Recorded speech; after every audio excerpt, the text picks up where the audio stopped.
Is kayfabe still alive? I'm kidding. Totally kidding. That's not at all what the first question is. I'm fully aware that kayfabe, in the terms of what kayfabe used to be, and yes, I've heard the stories of having to basically no sell a plane crash back in like the territory days.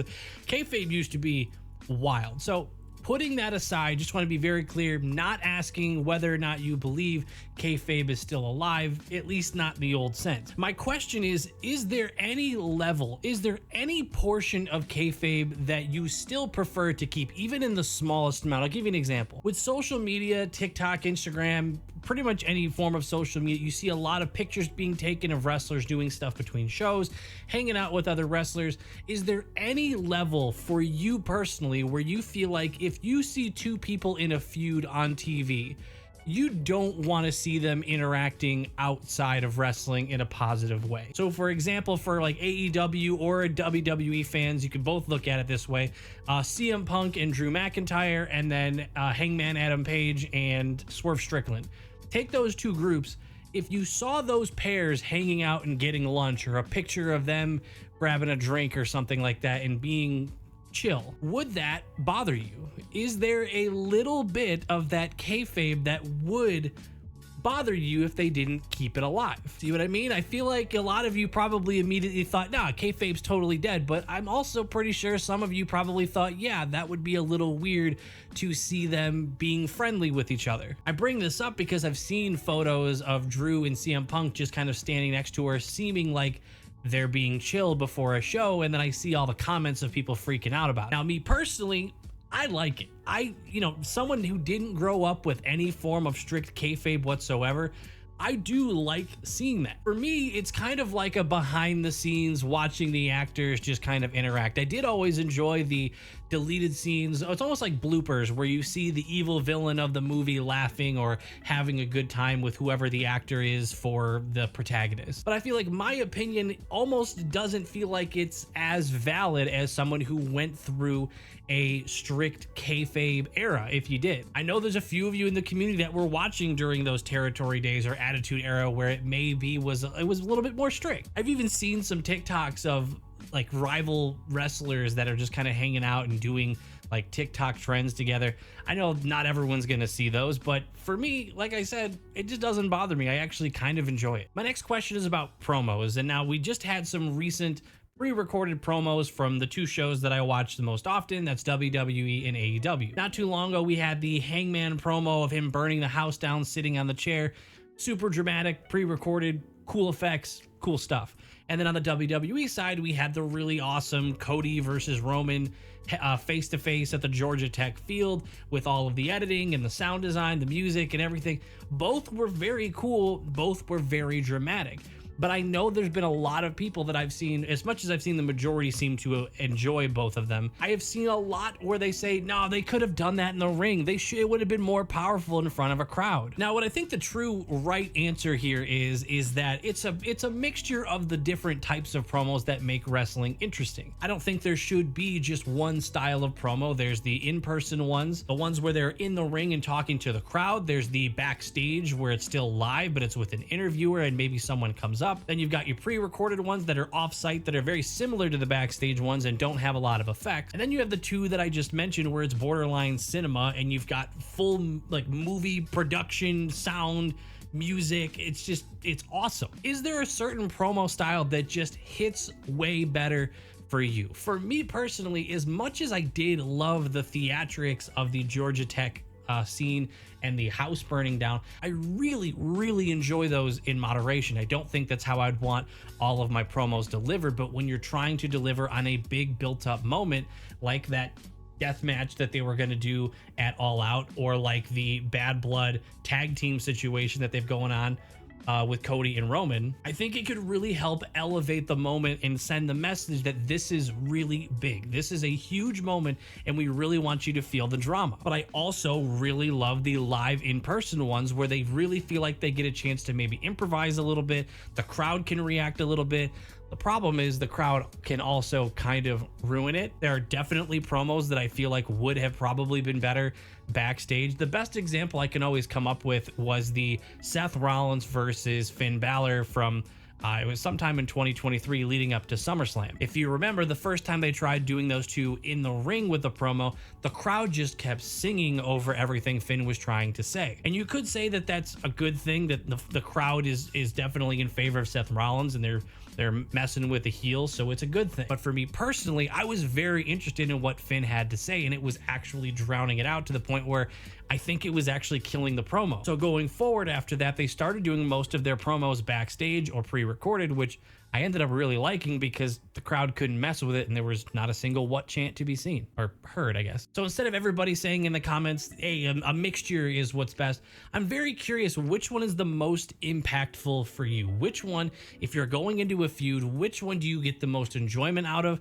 Maybe which one do you think feels more intense? Or maybe just which one feels more entertaining and you want to see more of? I love that there's so many different types of promo styles that you can do. So it's not just match, leave, someone comes out, says a few things, and then another match starts. It feels like you don't really know what to expect with watching pro wrestling when it comes to not just the matches, but the promos. Let's talk about false finishes. Now, I didn't really have much of an opinion on this because I was mostly watching WWE for the first year and a half or so that I was watching wrestling. If you're not familiar, I've only been watching wrestling since WrestleMania 39, and now in the last few months I've added AEW to my more frequent watching rotation. I'm still learning. Now, I don't feel like I used to really care too much about late kickouts or kicking out of finishers, but the more I've started to watch AEW, I've started to notice A, matches are just typically longer, but B, they end up being longer due to these late kickouts to finishers. Now, this is something I've seen in the WWE as well, but I really don't think it really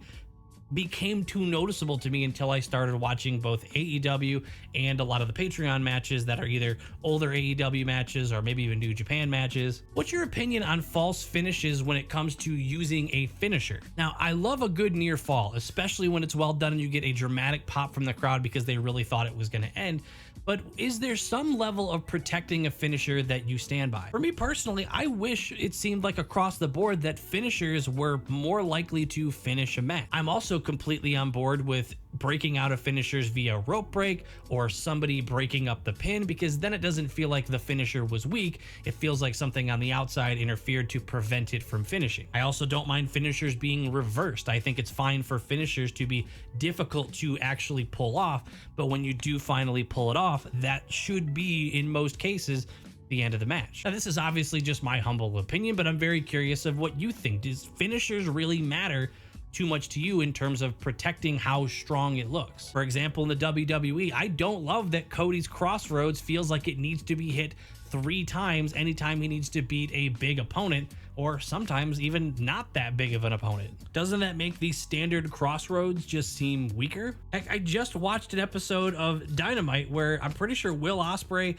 and his tag partner, names are slipping, I'm still learning AEW names. I think they hit this guy with like 2 signatures or 2 finishers, 3 finishers, hit him with everything, and he still kicked out. I think it was somebody on the Young Bucks. And it was a time where I rolled my eyes and I go, how is that not the finish? So maybe it's just something I need to get used to. That might just be a more standard of wrestling now, but I'm curious of what you think. I mentioned already that I'm newer to wrestling, and I did mention that I have a Patreon. If you're interested, we use the Patreon to go back together and watch old matches that I've never seen before. We're posting an insane amount of content on there, usually like twice a day. So if you're at all interested in watching old wrestling matches with other people who love watching all forms of wrestling, check out the link below. There's a free tier, so you can just check it out and just see what it's all about, and you can always upgrade later. But anyway, something we haven't really talked about on this channel too much, I think I may have glossed on it during one of the live streams. It's my understanding that when it comes to intergender wrestling, it's more of an issue with sponsorships and TV deals and stuff like that. Was there a time where it was fully acceptable, or are there promotions right now where it's fully acceptable for a man and a woman to be in a match and have a full-on match? The only one I can think of that we've actually gone back and watched on the Patreon, I believe it was Bill Alfonso and his stupid whistle, and I forget her name. It was like Beulah or something. They had a full-blown match, and I had never actually seen a fully what seemed like a sanctioned match before. Granted, I'm pretty sure it was on ECW and it's in the name. I kind of get that they would do that. But I also understand the opinion that maybe you don't want that. I can totally sympathize with the idea that you don't want to show men hitting women. I can see how that would look kind of odd and unsettling. Now, I do admit there's a bit of a double standard. For some reason, I feel more okay with seeing Rhea Ripley attack Dom, but not so much in the other direction. I think when we talked about this in a live stream, I came to the conclusion that when it comes to intergender wrestling, I don't mind wrestling moves, grapples, even some slams. The moment that I start to feel weird about it and I don't think it looks very right, I feel like it doesn't pass the eye test, is the moment strikes get moved into the equation. So obviously the reason why people wouldn't like it and why sponsorships and TV networks wouldn't like it, it definitely replicates a very common issue of domestic violence. And I think the main thing that makes it look a lot like DV is the strikes, you know, hitting someone in the face, slapping someone, punching someone. So I think if you're going to mix in moments where they do attack each other in the middle of a show, it feels like it's easier for it not to remind you of what they clearly don't want to remind you of if it's a more ridiculous wrestling move like hitting a riptide. Now, I can't back up any of this with science. This is purely me speculating on what would feel to me like a more acceptable version of intergender interactions, maybe not full matches. But I'm curious if you either agree with that thought that maybe it's the strikes that feel like it'd be too much, but normal grapple wrestling moves would feel like you can kind of make that work. I don't see how you could do full-blown matches at this day and age, but in terms of attacking each other outside the ring or quick interactions, I feel like you can still pull it off without treading too much into that uncomfortable territory. I'm sure some of you will say you don't care at all, you want them to slug it out, you know, that to each their own. And lastly, I'm curious, what is your preferred method of enjoying wrestling? A lot of you have said you have never been to a show, but those of you who have, putting the cost aside, let's not worry about the money right now because obviously prices have gone up. They haven't always been super expensive. So really, if price didn't matter, would you rather get the at-home experience in this day and age where you get every camera angle, it looks clean, it looks clear, you can see everything? Or does the atmosphere do enough of a bonus for you that you don't mind that you can't quite see everything, but you love the feeling of the crowd? Would you rather go to SummerSlam or would you rather watch it at home? Would you rather be at Wembley Stadium for All In or would you rather catch it on YouTube? I definitely have found enjoyment in both. I think when it comes to going to regular Raws and SmackDowns, it feels like it's almost not always worth going in person because you really can get a pretty meh show depending on if you're getting a show that's maybe some filler right before a PLE, or maybe you just get an unlucky show where your favorites aren't being involved. Feels like if you're going to go in person, if you are able to, ideally you would want to go to a PLE or even a house show, because the beauty of a house show is that it feels like way more wrestlers than you would expect are going to get involved. I've seen some people say that they think a house show is just a bunch of mid-carders